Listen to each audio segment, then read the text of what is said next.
Buletin Didik 30 Januari bersama saya Midi Salih. Assalamualaikum dan salam sejahtera. Penuntut Fakulti Perakaunan Universiti Teknologi Mara UiTM, Nur Anis Syafiqah Zumi Azlan memperoleh markah tertinggi di dunia dalam pengurusan maklumat pada peperiksaan ACCA Foundation in Accountancy FIA Disember 2021. Keputusan itu diumumkan Badan Perakaunan Profesional Persatuan Akauntan Bertauliah ACCA baru-baru ini. Nur Anis Syafiqah, 19 tahun, berkongsi antara faktor kejayaannya ialah komunikasi baik dengan pensyarah serta memahami prinsip subjek terbabit. Dia juga memastikan mendapat tidur yang cukup setiap hari untuk terus fokus. Anak kelahiran Pasir Mas, Kelantan itu mahu menceburi bidang perakaunan forensik pada masa depan.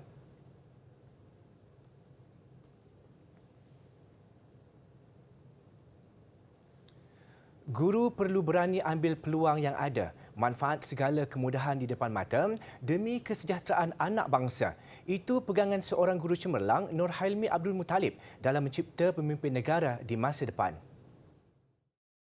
Sebelum ni kita selalu orang cakap kan, kerja cikgu ni adalah kerja profesional.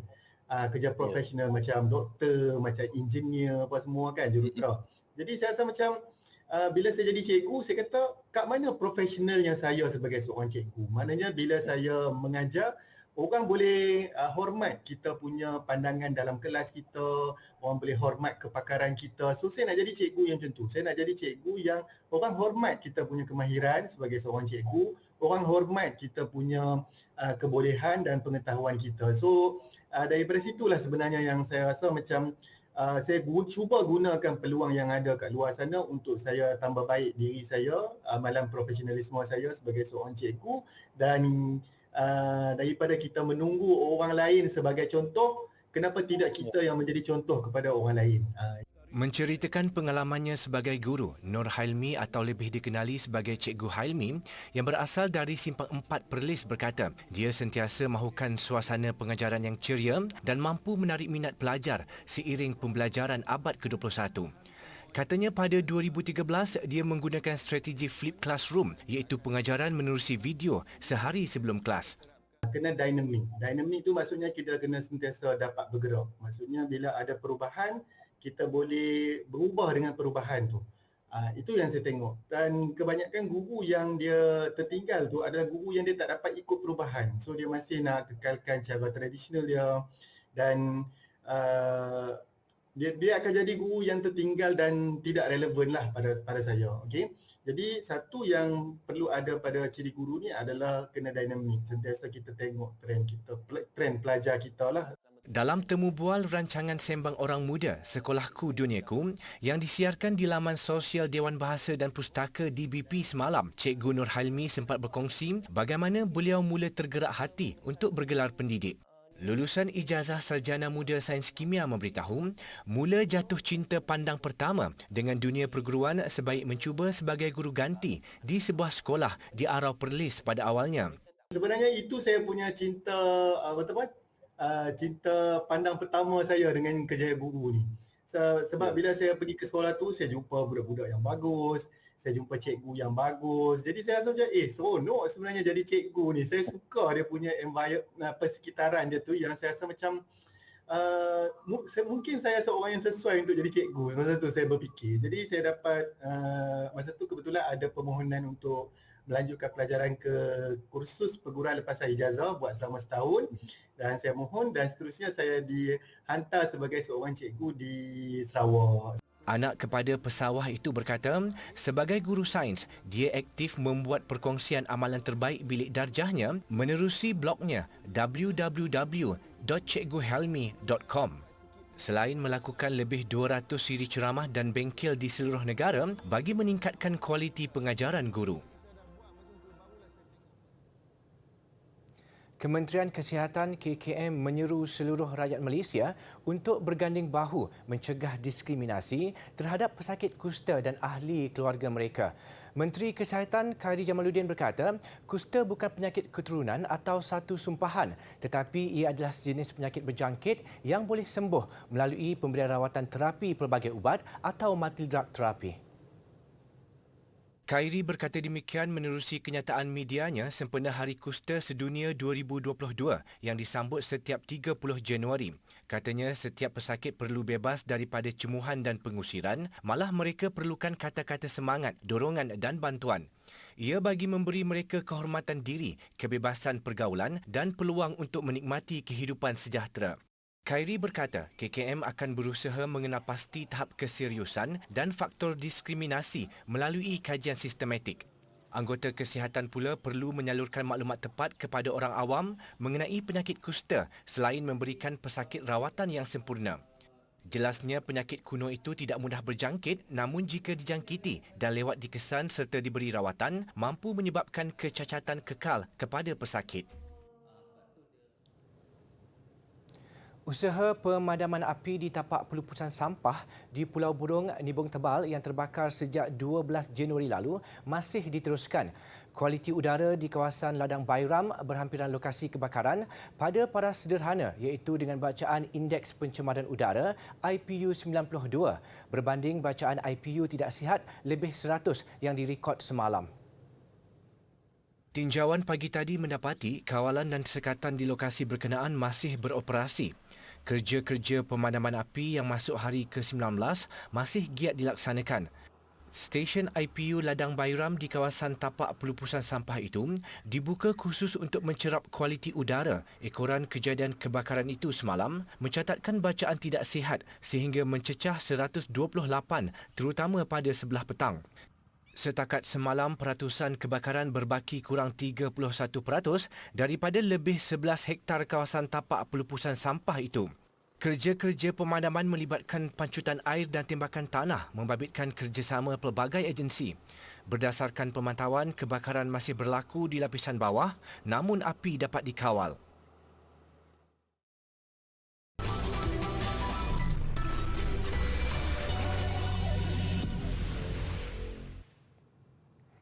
Bertemu kembali. Menyambut kedatangan Tahun Harimau, sambutan Tahun Baru Cina kali ini pastinya membawa semangat berbeza dengan tahun sebelumnya. Melambangkan keberanian dan kekuatan, semangat zodiak itu diterapkan masyarakat Tionghoa di negara ini dalam berjuang melawan pandemik COVID-19. Ia turut terselah dalam persiapan mengalu-alukan kedatangan perayaan yang menjadi tanda kemeriahan dan kegembiraan. Meninjau persediaan itu bersama wartawan Muhammad Zikri Muhammad Marzuki.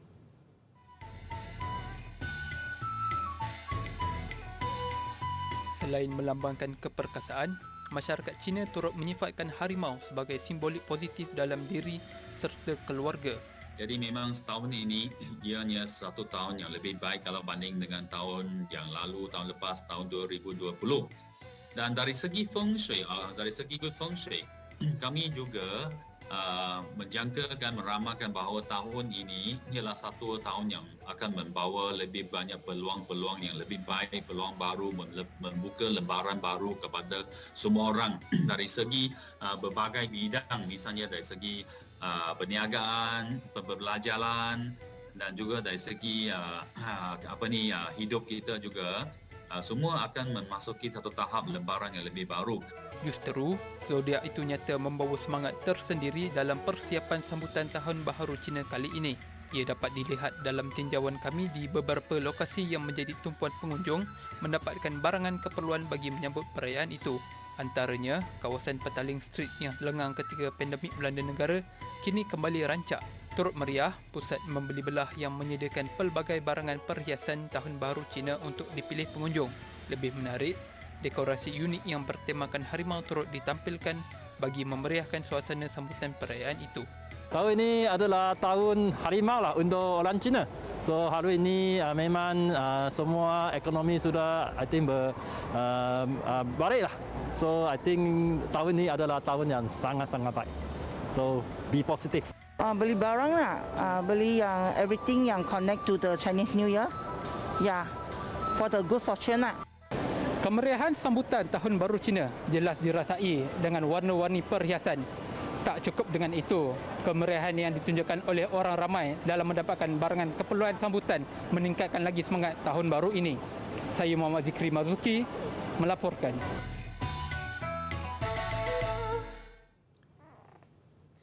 Minat menggubah dan mereka bentuk kertas emas atau Shi Chai Jin membawa seorang bapa ke satu fasa lain dalam kehidupannya. Tanpa disangka, kemahiran kreatif itu kini menjadi sumber pendapatan sampingan kepada Law Sun Ang, 42 tahun, setiap kali menjelang perayaan Tahun Baharu Cina.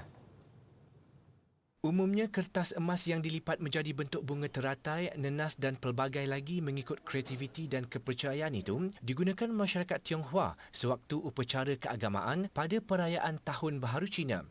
Sung Ang yang bekerja sebagai tukang masak di Arau Perlis mula menjinakkan diri dalam seni gubahan itu sejak 2017 dan sama sekali tidak menyangka gubahannya mendapat perhatian ramai. Menariknya, pembuatan itu yang selalunya didominasi golongan wanita dan mereka yang berusia berjaya dihasilkan Sung Ang sendiri yang mempelajari teknik melipatnya daripada internet. Walaupun beberapa kali gagal dan banyak yang rosak, namun kerana minat mendalam, dia tidak pernah berputus asa. Minat kita suka buat yang orang tak selalu buatnya benda. Contoh dah berapa tahun lipat? lebih kurang 5 tahun. Belajar dari mana buat? Dok Facebook ke, YouTube ke, internet lah. Kertas emas yang dilipat satu persatu sebelum dibentuk mengikut tempahan pelanggan dijual dengan harga RM16 hingga RM288 setiap satu. Tanpa mengupah pembantu, dia tidak menang tangan menyiapkan tempahan pelanggan yang dilakukannya cuma pada sebelah malam. Setiap satu tempahan dapat disiapkan paling cepat 3 jam, namun ada yang mengambil masa berhari-hari bergantung kepada saiz yang diminta pelanggan. Setakat ini lebih 30 tempahan telah disiapkan. Pun begitu, kerana kesedukan masa, hampir 50 tempahan terpaksa ditolak tahun ini.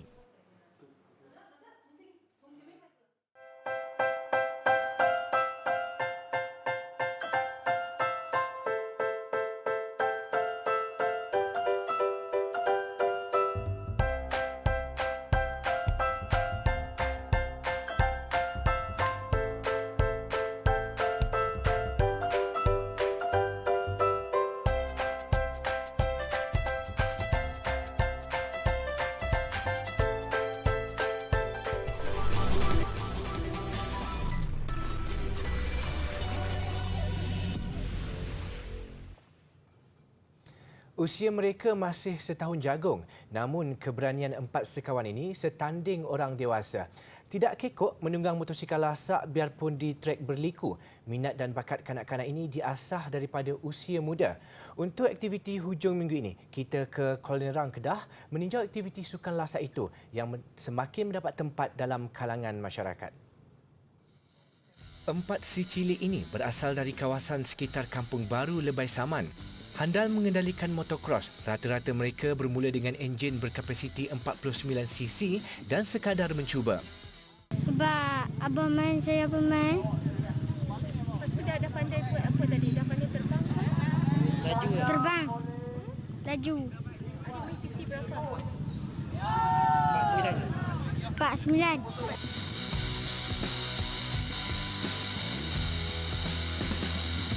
Ini antara beberapa aksi menarik sewaktu perlumbaan berlangsung. Jatuh dan terbabas adalah perkara normal yang berlaku dalam sukan ekstrim itu. Namun dengan pakaian yang lengkap dan bersesuaian, kecederaan dan sakit dialami dapat diminimumkan. Sebab saya suka laju-laju dan lompat-lompat. Boleh. Pertandingan motocross melibatkan 3 kategori iaitu Junior, Cup Cross dan Cup Cross Open ini diadakan di trek motocross Kampung Baru, Lebay Saman dan disertai oleh penduduk setempat. Program yang mengikut cita rasa belia itu anjuran bersama Majlis Belia Daerah Padang Terap dan kumpulan belia kampung berkenaan.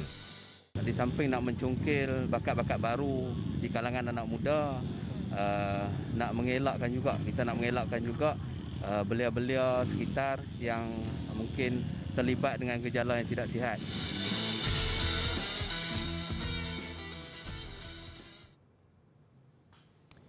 Aktiviti berbasikal semakin mendapat tempat dalam kalangan masyarakat ketika ini.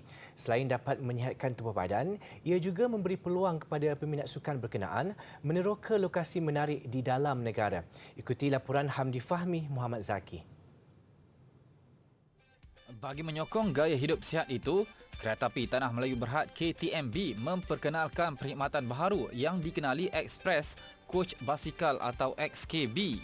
Untuk peminat-peminat tegar basikal lah, yang mana mereka ni biasanya ingin pergi ke tempat lain untuk kayuh basikal, lepas tu dah kayuh, lepas tu balik ke destinasi tempat tinggal mereka. Jadi mereka nak pergi tempat jauh. Beliau berkata demikian selepas hadir dalam program kayuhan santai di Tanjung Malim.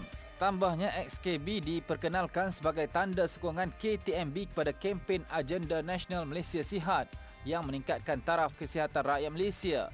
Inisiatif yang dilakukan KTMB ini juga mendapat reaksi positif dari peminat sukan berbasikal. Meluaskan lagi jaringan lokasi penggemar-penggemar basikal ni. Maknanya kadang-kadang dia orang ada suka pergi kayuh tempat yang lebih kepada kayuhan peminat basikal. Bukan kepada tempat untuk santai. Kadang dia orang nak pergi contohnya macam Kuala Kangsar tu. Bagus. Ini kalau ada pengunjung seperti ini memang digalakkan lah.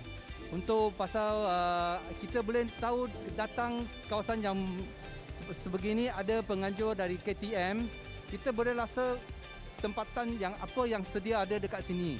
Ya, yang kita boleh dapatkan manfaat pengunjung tempat macam suasana sini yang cantik lah. Menariknya, selain coach basikal, terdapat beberapa lagi coach yang disediakan untuk sewaan khas, termasuklah coach santai, coach persidangan dan pelbagai kemudahan lain. Buat masa ini, KTM menyediakan 3 coach khas basikal yang boleh menempatkan 60 buah basikal pada satu-satu masa.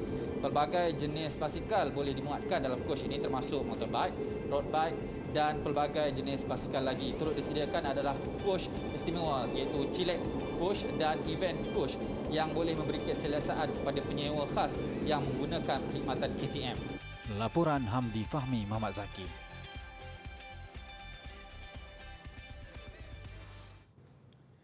Britain akan memulakan vaksinasi ke atas kanak-kanak antara 5 hingga 11 tahun yang berisiko terhadap coronavirus mulai minggu ini. Menurut Perkhidmatan Kesihatan Negara NHS, negara itu lebih perlahan daripada negara lain dalam penawaran suntikan kepada kanak-kanak iaitu 5 hingga 11 tahun. Negara itu juga tidak merancang untuk memberi vaksin kepada kumpulan umur secara meluas, tidak seperti negara lain, antaranya Amerika Syarikat dan Israel. NHS England berkata, kanak-kanak dalam kohort kumpulan risiko klinikal atau yang tinggal bersama seseorang yang menghidap imunosupresi akan mendapat suntikan terawal selaras nasihat kesihatan dikeluarkan Jawatankuasa Bersama Vaksin dan Imunisasi JCVI bulan lalu. Mereka turut menggalakkan seramai mungkin ibu bapa membawa anak mereka untuk vaksinasi apabila dihubungi. Kanak-kanak akan ditawarkan 2 dos 10 mikrogram vaksin Pfizer-BioNTech yang mana 1/3 dos dewasa. Penularan wabak tinggi dalam kalangan kanak-kanak sekolah di England dengan Pejabat Perangkaan Negara menganggarkan hampir 12% murid dijangkiti COVID-19 dalam tempoh seminggu berakhir 22 Januari. Gambaran industri perubatan bakal dimonopoli robot pada tahun akan datang semakin hampir menjadi kenyataan dan ini menimbulkan kebimbangan dalam kalangan golongan pengamal perubatan apabila tugasan mereka mungkin diambil alih oleh robot kelak. Kumpulan pakar di Universiti Johns Hopkins berjaya menghasilkan robot pakar bedah yang mampu melakukan prosedur pembedahan rumit seperti menyambung semula 2 usus yang terputus. Menerusi satu prosedur pembedahan terhadap 4 ekor babi, robot yang dikenali sebagai Smart Tissue Autonomous Robot STAR disifatkan lebih baik dan tepat berbanding kepakaran doktor manusia. Pembedahan itu juga merupakan yang pertama dilakukan oleh mesin tanpa campur tangan manusia. Ketua projek tersebut, Profesor Axel Krieger berkata, proses menyambung 2 hujung usus yang terputus merupakan antara pembedahan paling rumit yang memerlukan pakar bedah melakukan jahitan pada kadar ketepatan tinggi dan konsisten. Masalah tangan yang menggeletar atau tersalah jahit boleh menyebabkan usus itu bocor sekaligus menyebabkan komplikasi serius kepada pesakit. Penggunaan robot dalam industri perubatan bukanlah perkara baharu, namun menggunakannya untuk pembedahan rumit menjadikan style robot yang unik. Style yang dihasilkan pada 2016 dilaporkan berjaya menyambung 2 usus babi yang terputus itu dengan baik.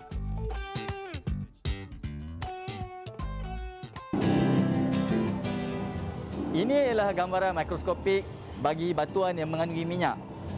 Haiwan, hidupan dan mikroorganisma yang hidup satu masa dulu mati dan menyimpan tenaga bersama mereka akan bertukar menjadi petroleum yang terperangkap di dalam batuan. Minyak atau petroleum sememangnya terdapat di dalam batuan ini. Kerana itulah kita panggilnya petroleum, petro batu, oleum minyak. Walaupun batu ini akan dikelilingi oleh satu batuan endapan yang sangat padat yang tidak membenarkan minyak ataupun gas mengalir melaluinya. Sehinggalah kita datang menggerudi dan mengeluarkan minyak tersebut.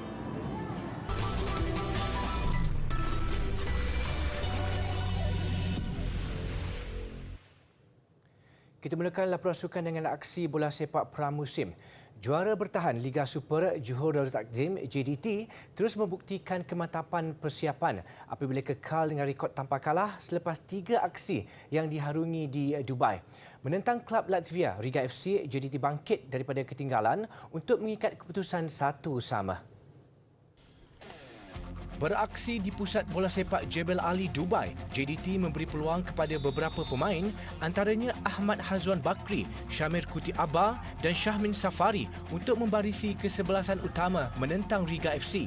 Ketinggalan pada minit ke-13 menerusi jaringan sendiri Corbin Ong, Harimau Selatan bangkit menyamakan kedudukan 10 minit kemudian melalui penyudah penyerang import baharu yang memanfaatkan kesilapan penjaga gol lawan. Walaupun Riga FC cuba meningkatkan tempo permainan selepas itu, JDT berjaya menahan segala asakan sebelum kekal dengan rekod tanpa kalah dalam 3 aksi pramusim di Dubai setakat ini.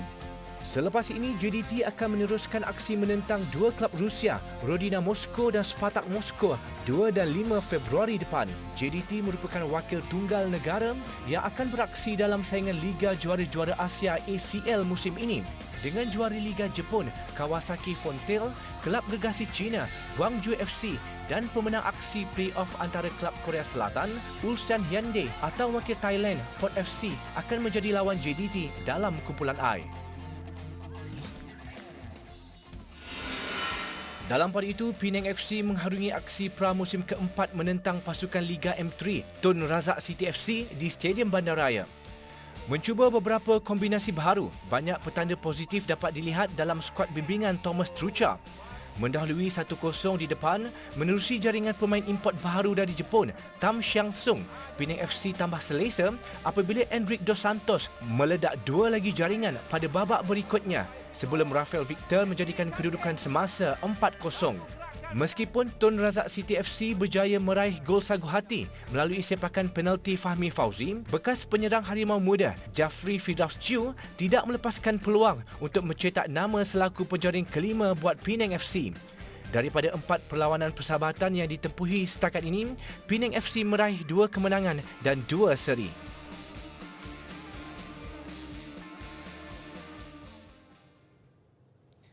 Mengakhiri paparan buletin didik, robot mengambil alih tugas menyediakan kopi menjelang tamasya Olimpik musim sejuk di Beijing, China sebagai langkah mencegah penularan COVID-19. Saya Midi Saleh, salam hormat dan Assalamualaikum. InsyaAllah kita jumpa lagi.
Buletin Didik 30 Januari bersama saya Midi Saleh. Assalamualaikum dan salam sejahtera.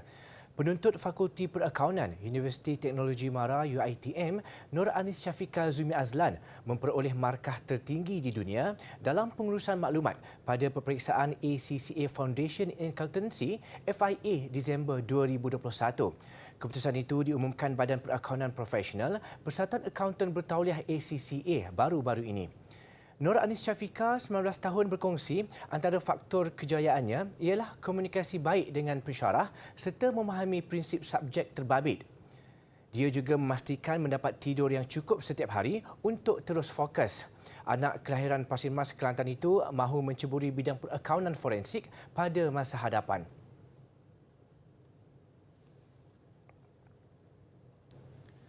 Guru perlu berani ambil peluang yang ada, manfaat segala kemudahan di depan mata demi kesejahteraan anak bangsa.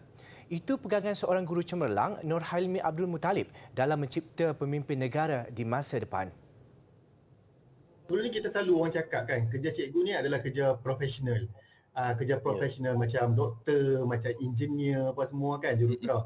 Jadi saya rasa macam bila saya jadi cikgu, saya kata kat mana profesional yang saya sebagai seorang cikgu. Maknanya bila saya mengajar, orang boleh hormat kita punya pandangan dalam kelas kita, orang boleh hormat kepakaran kita. So saya nak jadi cikgu yang macam tu. Saya nak jadi cikgu yang orang hormat kita punya kemahiran sebagai seorang cikgu, orang hormat kita punya kebolehan dan pengetahuan kita. So daripada situlah sebenarnya yang saya rasa macam saya cuba gunakan peluang yang ada kat luar sana untuk saya tambah baik diri saya, amalan profesionalisme saya sebagai seorang cikgu, dan daripada kita menunggu orang lain sebagai contoh, kenapa tidak kita yang menjadi contoh kepada orang lain. Menceritakan pengalamannya sebagai guru, Nurhailmi atau lebih dikenali sebagai Cikgu Hailmi yang berasal dari Simpang 4 Perlis berkata, dia sentiasa mahukan suasana pengajaran yang ceria dan mampu menarik minat pelajar seiring pembelajaran abad ke-21. Katanya pada 2013 dia menggunakan strategi flip classroom iaitu pengajaran menerusi video sehari sebelum kelas. Kena dynamic. Dynamic tu maksudnya kita kena sentiasa dapat bergerak. Maksudnya bila ada perubahan, kita boleh berubah dengan perubahan tu.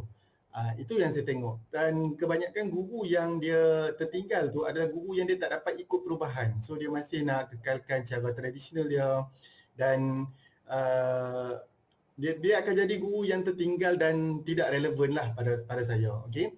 Jadi satu yang perlu ada pada ciri guru ni adalah kena dinamik. Sentiasa kita tengok trend pelajar kita lah. Dalam temu bual rancangan Sembang Orang Muda Sekolahku Duniaku yang disiarkan di laman sosial Dewan Bahasa dan Pustaka DBP semalam, Cikgu Nurhailmi sempat berkongsi bagaimana beliau mula tergerak hati untuk bergelar pendidik.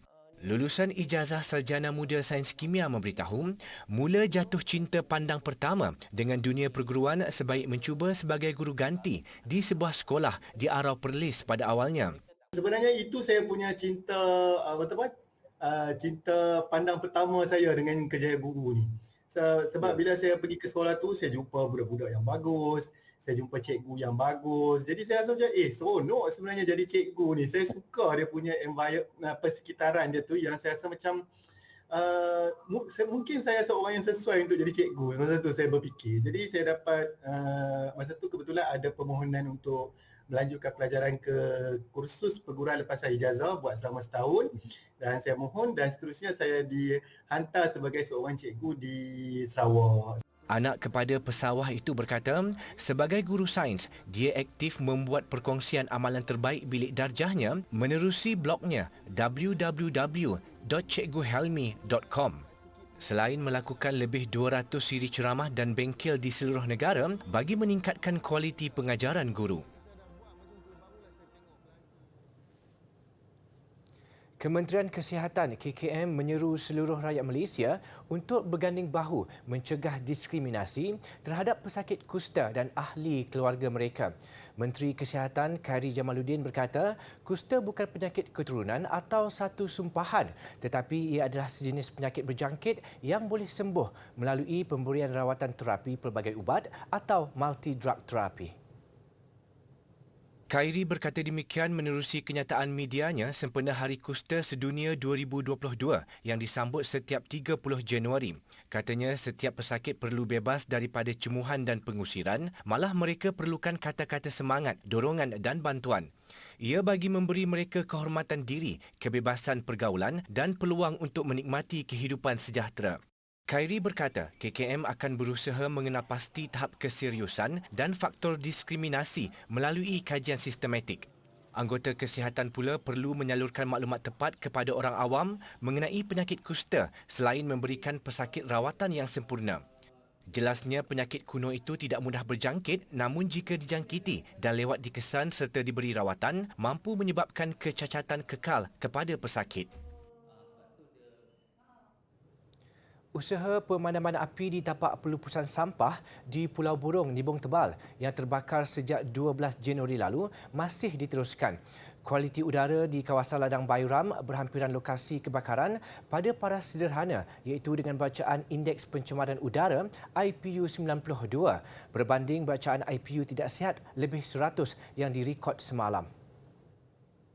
Tinjauan pagi tadi mendapati kawalan dan sekatan di lokasi berkenaan masih beroperasi. Kerja-kerja pemadaman api yang masuk hari ke-19 masih giat dilaksanakan.